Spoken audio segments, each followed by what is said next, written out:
అక్క. 10వ number bus వెళ్ళిపోయిందా? ఆ బస్సు వెళ్ళిపోయి అరగంట అవుతుంది అక్క. అయినా బస్సు వెళ్లే దారిలో యాక్సిడెంట్ అయ్యి చాలా మంది చనిపోయారు, కొంతమందికి దెబ్బలు కూడా తగిలినాయి అంట అక్క. ఇప్పుడే మా ఫ్రెండ్ ఫోన్ చేసి చెప్పాడు. అయినా నువ్వు లేట్ గా రావడమే మంచిదైంది అక్క. లేట్ గా రావడం మంచిదైందా?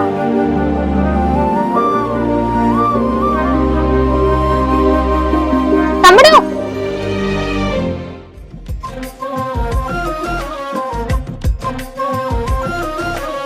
తమ్ముడు, ఇందాక నువ్వు వాటర్ అడిగావు కదా, నేను తీసుకొచ్చేలోపు వెళ్ళిపోయావేంటి? అదే నువ్వు వచ్చేసరికి లేట్ అవుతుందని చెప్పి అందుకే నేను బాటిల్ కొనుక్కొని తాగేసా. అవునా? అయినా కూడా నువ్వు ఈ రోజు నన్ను 2 ప్రమాదాల నుంచి కాపాడావు తెలుసా? నేనేం కాపాడానక్క? లేదు లేదు, నువ్వే కాపాడావు. ఇందాక నువ్వు వాటర్ కోసం నేను లోపలికి వెళ్ళాను కదా, నేను గ్యాస్ సరిగా ఆఫ్ చేయలేదు హడావిడిగా రావడంతో. అది గ్యాస్ ఆఫ్ చేసి వచ్చేసరికి నువ్వు వెళ్ళిపోయావు. అంతేకాదు, నేను అక్కడ లేట్ అవడంతో నేను ఎక్కాల్సిన బస్ కూడా ఎక్కలేదు. అది దురదృష్టవశాత్తు యాక్సిడెంట్ అయిందంట. దాంట్లో చాలా మంది గాయపడ్డారంట. ఇప్పుడే తమ్ముడు కూడా చెప్పాడు నాకు. నేను కాదక్క, నువ్వు చేసే మంచి పనుల వలన ఆ దేవుడే పంపించాడు నిన్ను కాపాడమని. దీన్ని బట్టి మనకు అర్థం అవ్వాల్సిందేంటి?